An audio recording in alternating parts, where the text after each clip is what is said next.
Hola, ¿qué tal? De regreso por Hispan TV para ir más allá del cómo, el cuándo y el dónde ocurrieron los hechos. En breve buscamos el porqué de las noticias del día.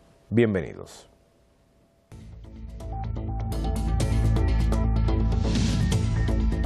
El líder de Hezbollah del Líbano advierte al régimen de Israel que la represalia de la resistencia llegará pronto, sin importar las consecuencias.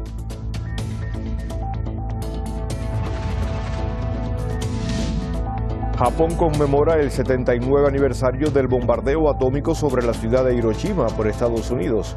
El primer ministro japonés llama a un mundo libre de armas nucleares.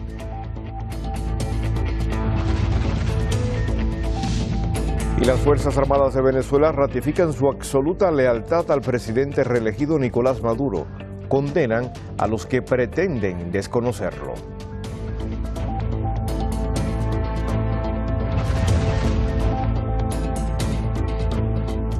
Así va el mundo, por aquí, por el lente de Hispan TV. El líder de Hezbollah del Líbano vuelve a advertir al régimen israelí. Conforme a Nasrallah, la represalia de la resistencia llegará pronto, sin importar las consecuencias, ha dicho. Relata también que el temor suscitado entre los sionistas debido a la respuesta de Irán y de Hezbollah forma parte de su castigo. La respuesta coordinada del eje de la resistencia del Líbano e Irán, entre otros, a Israel, será contundente y eficaz, según argumentó el líder de Hezbollah durante su discurso en memoria del asesinato del alto comandante libanés Fuad Shukr, y casi una semana después del martirio de Ismail Haniyeh en la capital de Irán. Con respecto al castigo severo prometido por Teherán, alegó que la represalia está organizada en diversas partes, la guerra mediática entre ellas. Tras el asesinato del líder mártir Ismail Haniyeh en Teherán, Irán se ve obligado a responder y el enemigo se queda en un gran estado de pavor y confusión.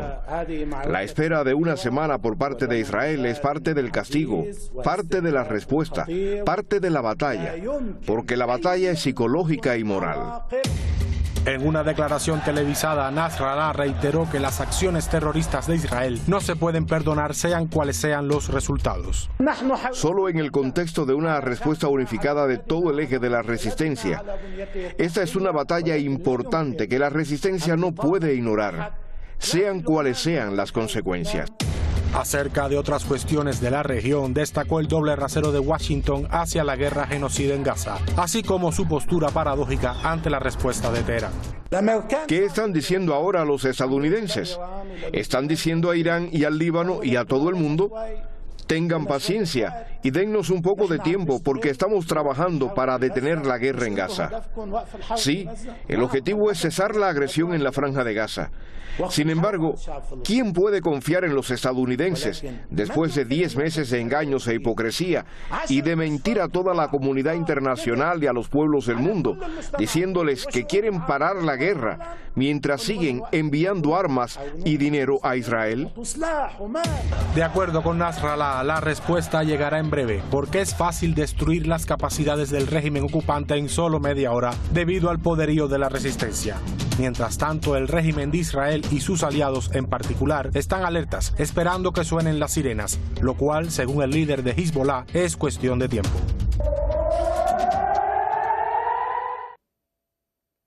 Mahmoud Aid, analista internacional, está en Tucumán y con él conversamos sobre el primer tema de esta edición del Porqué de las Noticias. Saludos, Mahmoud.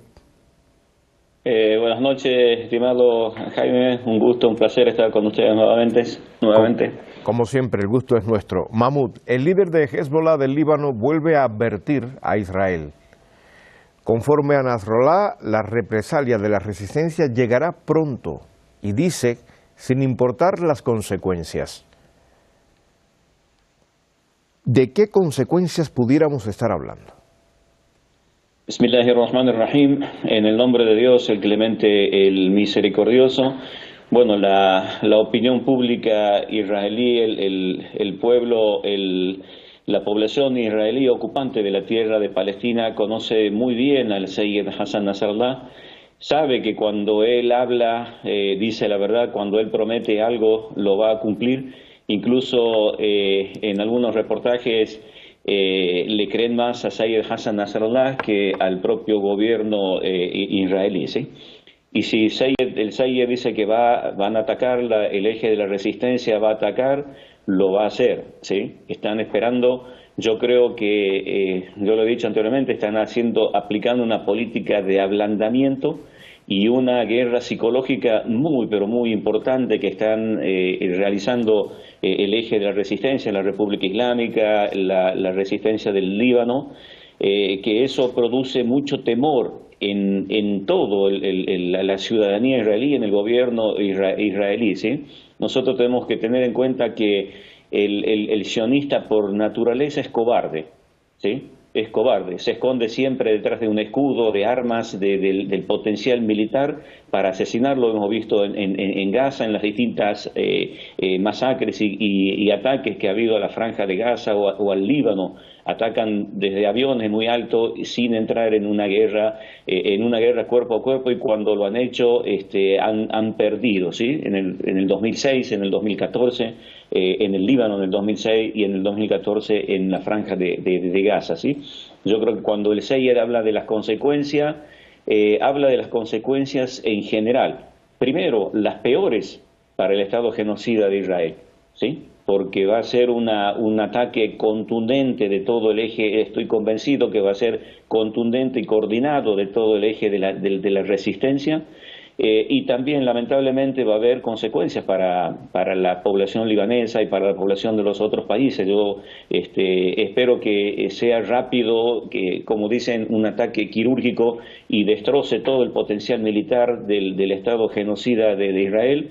Y ellos, cuando ataquen, yo creo que a esas consecuencias también se refiere el Sayed, los efectos y las consecuencias sean mucho más leves. Pero el eje de la resistencia, la población de Irán, la población del Líbano, Palestina, están esperando y saben cómo soportar el sufrimiento que provoca una guerra o un ataque militar. Mahmoud, Nasrallah se pregunta: ¿qué están diciendo ahora los estadounidenses? Y se responde: están diciendo a Irán y al Líbano y a todo el mundo que tengan paciencia y le den tiempo a Estados Unidos y a Israel, porque están trabajando para detener la guerra en Gaza. Y se pregunta otra vez: ¿quién puede confiar en los estadounidenses después de 10 meses de hipocresía, de engaños, de mentir a toda la comunidad internacional y a los pueblos del mundo, diciéndoles que quieren parar la guerra mientras siguen enviando armas y dinero a Israel? ¿Qué respuesta merecería Nasrallah? A ver, vamos a comenzar respondiendo lo último. Yo creo que el Sayed Hassan Nasrallah debería reírseles en la cara a estos hipócritas, tanto Estados Unidos como el gobierno terrorista de Israel, y a todos los países occidentales que apoyan a estos dos gobiernos. Debería reírse en la cara y decirles: ya dejen de mentir. La opinión pública mundial ya no les cree. El gobierno norteamericano y el gobierno genocida de Israel no es que llevan 10 meses mintiendo, llevan décadas mintiendo, ¿sí? Décadas mintiendo. Hemos visto en la década del 90 cómo han arrastrado a Yasser Arafat a firmar ese acuerdo humillante donde entregaba toda la soberanía y el honor del pueblo palestino en Oslo, en Madrid, y los otros acuerdos que han ido firmando, y que el Estado genocida de Israel solamente ha utilizado la firma de esos acuerdos para seguir avanzando, para seguir ocupando territorio, para seguir masacrando al pueblo palestino. Y en la década del 60, en la guerra de los 6 días, en la guerra del 73, en la guerra del 67, todo ha sido una mentira. El gobierno norteamericano va a seguir apoyando a Israel porque el lobby sionista norteamericano así lo ordena, ¿sí? No porque quiera, sino porque el lobby sionista norteamericano es el que maneja la política de ese país. Por lo tanto, yo creo que ya ninguno de los países de Medio Oriente, de Asia Occidental, y especialmente los países del eje de la resistencia, le creen a los norteamericanos, ni le creen tampoco a los israelíes, y creo que la respuesta del Sayed Hassan se va a producir en estos días, ¿sí? Cuando el eje de la resistencia castigue. Ya no es una venganza, es un castigo que debe aplicar al gobierno terrorista y genocida de Israel por los crímenes que está cometiendo. Gracias, Mahmoud. Mahmoud Aid, analista internacional desde Tucumán, aquí en el Porqué de las Noticias. Vamos a continuar el programa preguntándonos por qué Estados Unidos jamás pidió perdón por su bombardeo a Hiroshima. A la vuelta les contamos.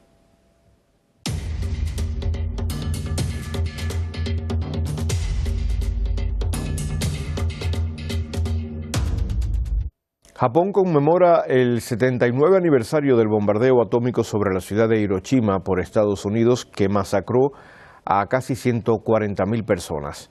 El primer ministro japonés, Fumio Kishida, hizo un llamamiento a favor de un mundo libre de armas nucleares. El 6 de agosto de 1945, Estados Unidos borró del mapa a Hiroshima junto a 140.000 fallecidos tras atacar a esta ciudad con una bomba atómica de gran potencia. El país norteamericano repitió el ataque 3 días después en Nagasaki y mató a otras 74.000 personas. Tras estos bombardeos, Japón forzó la rendición incondicional y con ello el final de la Segunda Guerra Mundial.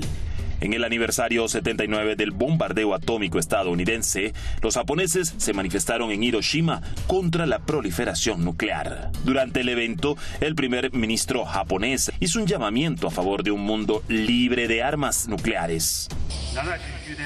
La devastación y el sufrimiento humano causados en Hiroshima y Nagasaki hace 79 años no deben repetirse jamás. Como único país que ha experimentado el horror de las consecuencias de un arma nuclear en una guerra, Japón tiene la misión de defender firmemente los 3 principios no nucleares y de intensificar constantemente los esfuerzos a lo largo del tiempo para lograr un mundo sin armas nucleares, al tiempo que transmite las realidades de los bombardeos atómicos a las generaciones futuras. A las 8:15 de la mañana sonó una campana de la paz, marcando la hora en la que se lanzó la bomba. Alrededor de 50.000 participantes, incluidos embajadores de 109 países, rindieron homenaje a las víctimas del trágico incidente. Vinimos aquí hoy a presentar nuestros respetos a nuestros padres. También visitamos sus tumbas todos los años con la esperanza de que llegue pronto el Día de la Paz. También espero que las armas nucleares desaparezcan pronto, aunque el mundo está pasando por momentos difíciles. Los participantes también pidieron un mundo sin guerra ni matanzas y exigieron el fin del genocidio israelí en la Franja de Gaza. La paz es lo más importante. Ahora estamos muy preocupados por Palestina. Queremos que los judíos dejen de hacerlo. Los judíos no están haciendo lo correcto. Creo que Estados Unidos está demasiado del lado de los judíos. Washington nunca ha pedido disculpas oficiales por sus bombardeos nucleares de ambas ciudades japonesas. Estados Unidos ha tenido más bien cuidado de emitir alguna disculpa y se ha limitado a expresar su pesar por la colosal destrucción que causó. Ariel Umpierres, analista internacional en Buenos Aires, fiel colaborador de nuestro programa, también se dispone a conversar con la audiencia. ¿Qué tal estás, Ariel? Ariel, hagamos un paralelo entre lo sucedido hace 79 años y lo que ocurre hoy en Gaza. A ver, en Hiroshima murieron 140.000 personas aproximadamente y todavía Estados Unidos no ha pedido un perdón oficial, incluso se limita a hablar del tema. En Gaza casi son 40.000 los muertos y más de 91.000 los heridos. Israel no se da por enterado. Y el mundo ya ve esto lamentablemente como algo cotidiano. Preguntas 2. ¿Habrá perdón algún día? ¿Y cuándo dejarán de matar a los palestinos? A la primera pregunta hay que responder sencillamente no habrá pedido de perdón porque no es propio de los anglo-sionistas. Anglo-sionistas por aquello de Inglaterra, Imperio Británico y demás, y con la fusión con el sionismo, con el talmudismo, etcétera, que dio ese cóctel nefasto, tóxico, asesino de estos últimos 200 años en el mundo, por lo menos en el Occidente. Porque en realidad, Jaime, si miramos la historia, yo como historiador, hay que empezar por ir cerca y no ir a lo difícil. La guerra del opio en China, cientos de miles de muertos, la India destrozada, África destrozada. Bueno, lo que hicieron con los aborígenes, los indios, llámalos como quieras, de América del Norte. Los mataron a todos, sencillamente. Y lo mismo han hecho en estos últimos, por lo menos desde la Segunda Guerra Mundial, los Estados Unidos han bombardeado, invadido o provocado golpes de Estado. Creo, hay una lista por allí, creo que son 60 países. En América Latina creo que en todos han intervenido. Allí donde hay una embajada de los Estados Unidos hay o un golpe de Estado, o una revolución de color, o un atentado, o como ahora en la querida Venezuela, acusando al presidente Maduro de fraude, de corrupto, de dictador, etcétera.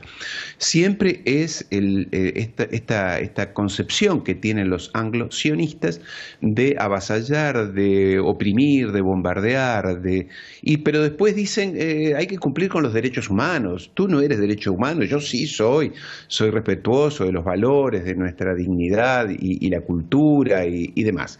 Entonces los ves en la Casa Blanca haciendo discursos o conferencias de prensa diciendo qué mal está aquel país, aquel otro gobierno, ellos distribuyen etiquetas de democracia, de libertad y demás a quien les conviene. No va a haber respeto, no va a haber perdón por esa masacre que han hecho. Pero el gobierno japonés también es responsable, los gobiernos japoneses también son responsables, porque está muy bien rendir homenaje a las víctimas, que hay que decirlo, todavía sigue habiendo secuelas, niños con nacimientos, con deformaciones de nacimiento, ese uranio que quedó en la sangre y en el aire fue respirado por generaciones. Entonces, pero el gobierno japonés, como también se ha puesto de rodillas frente a los anglo-sionistas, no les dice, ustedes son los responsables, ustedes, señor, allí en los Estados Unidos, en Washington, usted es el responsable, pida perdón, repare las víctimas, pague por lo que hay que hacer. Entonces, realmente es un cinismo permanente al que estamos acostumbrados, que esta gente no tiene remedio. Por eso yo lo escuchaba a Mahmoud recién diciendo, no tienen remedio, hay que casi que reírse de ellos. Lo peor es que mucha gente los mira por televisión y dice, qué interesante lo que dicen, ¿no? Jaime. Gutiérrez, el primer ministro japonés hizo también un llamamiento a favor de un mundo libre de armas nucleares. ¿Qué riesgo corre ahora mismo la región de Asia Occidental si Israel hace uso de su arsenal tras la respuesta prometida de Irán y del eje de la resistencia? ¿A dónde iríamos a parar? Me parece muy bien hacer discursos por la paz. Todos queremos la paz, todos queremos que los niños no pasen hambre en el mundo, pero eso hay que bajarlo a las políticas concretas. Mira, lo que está haciendo Israel es provocando a Irán, porque Israel necesita la gran guerra. Como ellos quieren fundar el gran Israel, desde el Nilo hasta el Éufrates, entonces para eso necesitan una gran guerra, que los combatientes sean Estados Unidos e Irán más otros países. Y ellos se guardan la carta de la bomba atómica, que la tienen oculta, nunca lo han reconocido, nadie les pidió explicaciones, pero sabemos que la tiene. Y van a tirar la bomba atómica, la van a tirar porque son necrológicos. Ellos aman la muerte, aman el desastre, aman la crisis, aman las catástrofes y sobre todo no quieren a nadie, se quieren ellos solos, son el pueblo elegido. Entonces no van a tener ningún problema en masacrar, bueno, ya lo están haciendo y demostrando con nuestros hermanos palestinos, el genocidio, esta masacre espantosa que están haciendo. Cosas, hoy he visto imágenes que están sucediendo con niños allí en Gaza que son abominables, y estos señores dicen que está muy bien, cosa con la que están de acuerdo el 100% de la población de Israel. Esto no es una locura de Netanyahu y sus 2 o 3 ministros loquitos y psicópatas. El 100% de la población judía de Israel está de acuerdo con esta masacre. En esto no hay que confundirse, por eso la lucha nuestra es una lucha cultural e ideológica. Hay que luchar con ellos, obviamente que no se les va a ganar, porque ellos van a seguir en sus 4 verdades, pero hay que hacerles caer la venda de los ojos a los ciudadanos del mundo, a las audiencias del mundo, para que vean que esa gente son unos psicópatas y nos van a conducir a la guerra. Lo dicen, además yo miro la televisión israelí, los periódicos y demás, y los rabinos en las sinagogas los sábados dicen a la guerra. Jaime. Gracias, Umpierres. Ariel Umpierres, analista internacional en Buenos Aires, Argentina. Gracias por tu colaboración. Nosotros vamos a continuar desde Teherán preguntándonos por qué Caracas califica de fascista a la derecha venezolana. Es el tercer tema del programa. A la vuelta les contamos.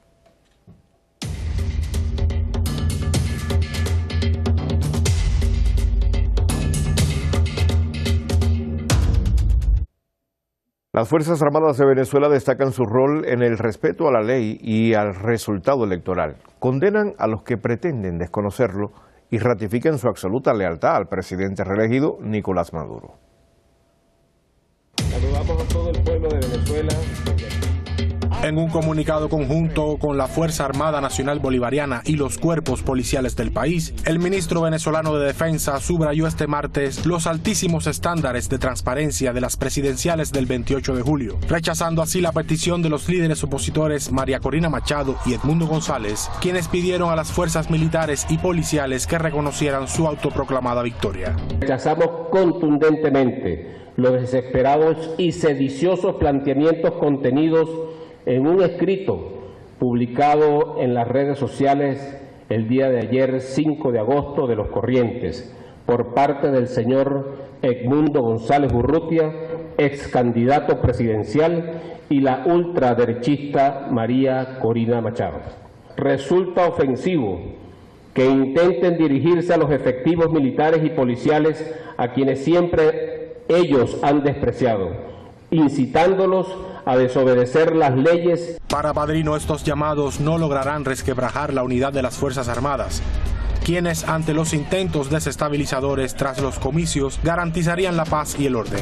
Ante tal coyuntura, aseguró que seguirán leales al legítimamente reelecto presidente. Ratificamos nuestra absoluta lealtad al ciudadano Nicolás Maduro Moros, presidente constitucional de la República Bolivariana de Venezuela, comandante en jefe de la Fuerza Armada Nacional Bolivariana, quien ha sido legítimamente reelecto por el Poder Popular para el próximo periodo presidencial 2025-2031. Asimismo, recordó el espíritu republicano invocado por Maduro en este controvertido proceso, que no ha sido reconocido ni por la oposición política ni por algunos países occidentales. Eso mientras la oposición busca violencia. Ahora tratan de empañar el referido proceso electoral mediante el libreto harto conocido de la violencia. En esta ocasión recurren a los mal llamados comanditos, que realmente son bandas criminales de cuarta generación. El ministro de Defensa llamó a tener perseverancia. En su opinión, la actual contienda es una guerra cognitiva liderada por Estados Unidos. A su vez, desde la Cancillería repudiaron que Estados Unidos intenta imponer en Venezuela a un nuevo gobierno títere tras desconocer el resultado electoral. Luis Javier Ruiz, politólogo en Caracas, nos pone también en contexto y nos ayuda a comprender qué está sucediendo. Saludos, Luis Javier. Saludos, un placer nuevamente. Bueno, viendo los hechos, ¿qué diferencia hay entre lo ocurrido en 2019 y lo que acontece ahora en 2024 en Venezuela? Ciertamente, una característica diferenciadora de esta nueva situación de violencia y de tensión provocada por el llamado a la calle hecho por el comando de campaña de Edmundo González, liderado por María Corina Machado, el no reconocimiento de los resultados de las elecciones presidenciales y lo que ellos han calificado como una especie de fraude. Bueno, intentemos que se descongele la imagen desde Caracas. Luis Javier está en la ciudad de Caracas, Venezuela, es politólogo y como siempre coopera mucho con el porqué de las noticias. Nos está ayudando a comprender qué sucede en Venezuela a propósito de el desconocimiento por parte de la oposición de las elecciones presidenciales, donde fue reelecto el presidente Nicolás Maduro. Y como hemos visto en las noticias, pues muchos países enemigos de Venezuela conspiradores también y aliados de Estados Unidos han desconocido la figura de Nicolás Maduro como presidente y están dándole mucho auge a la oposición de extrema derecha en el país bolivariano. La comunicación con Caracas no se restablece, hay problemas con la señal, lamentablemente. Nos hemos quedado con algunas preguntas que hacerle, pero estaremos buscando, aunque sea en el último minuto, el porqué de esta noticia. Luis Javier, ¿me escuchas? Sí, te oigo perfectamente. Disculpa, bueno, se nos acaba el tiempo, casi se nos acaba el tiempo, lamentablemente. Hablábamos de la diferencia entre un acontecimiento y el otro. Sí, una de las características fundamentales es que en esta arremetida se está haciendo uso de redes sociales, de un hackeo informático al centro de cómputos del CNE como parte de una estrategia para instalar una narrativa a través de redes sociales. Interesantísimo para la opinión internacional. En el caso de Venezuela, hasta Elon Musk está apoyando abiertamente los intentos insurreccionales contra la institucionalidad política electoral en Venezuela, para que veamos y dimensionemos el impacto internacional que tiene la situación en Venezuela. Vale decir que en la cotidianidad caraqueña y de las principales ciudades de Venezuela hay total tranquilidad. La gente salió a trabajar, la gente salió a seguir produciendo lo que tiene que producir para que la economía mejore, a diferencia de que algunos medios internacionales publican de que hay una especie de caotización. La vida continúa, la mayoría de los venezolanos están en su vida cotidiana. Esto no quiere decir que no hayan amenazas latentes contra la seguridad y la paz venezolana en las últimas horas. Afortunadamente, los organismos de seguridad y el Estado venezolano han podido controlar la situación de forma pacífica, salvo algunos conatos de intento de violencia que están plenamente identificados. Luis Javier, se nos acaba el tiempo, pero brevemente, en 30 segundos, ¿qué salida tendrá esta situación que enrarece el clima venezolano y también algunos escenarios internacionales que están desconociendo a Maduro? Creo que la salida ya se marcó, que fue haber interpuesto un recurso en el Tribunal Supremo de Justicia, en la sala electoral, para dirimir cualquier diferencia y cualquier controversia que haya surgido a partir del proceso electoral. Solo las instituciones venezolanas van a poder resolver la situación actual. Lo demás sería básicamente desconocer la institucionalidad y caer en el juego de lo que Estados Unidos y sus aliados plantean, que es derrocar por la vía de la fuerza al presidente electo y reelegido en Venezuela en las pasadas elecciones del 28 de julio. De lo contrario, básicamente nosotros estamos esperando que todas las fuerzas políticas que participaron presenten sus argumentos y que, por supuesto, el pueblo de Venezuela vuelva a la tranquilidad que tanto merece. Muchas gracias, Luis Javier, por el análisis desde Caracas, Venezuela. Y con esta opinión vamos cerrando nuestra edición, la segunda de la semana. Vamos al resumen, como siempre, a presentar los temas del día.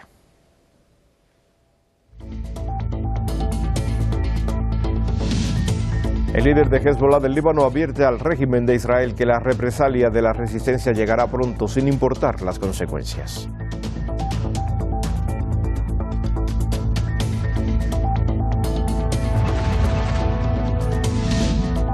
Japón conmemora el 79 aniversario del bombardeo atómico sobre la ciudad de Hiroshima por Estados Unidos. El primer ministro japonés llama a un mundo libre de armas nucleares.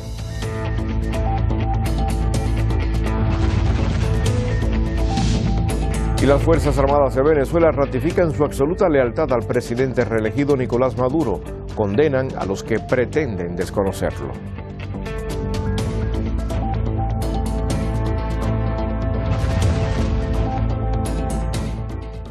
Será hasta mañana por Hispam TV. Pásenlo bien.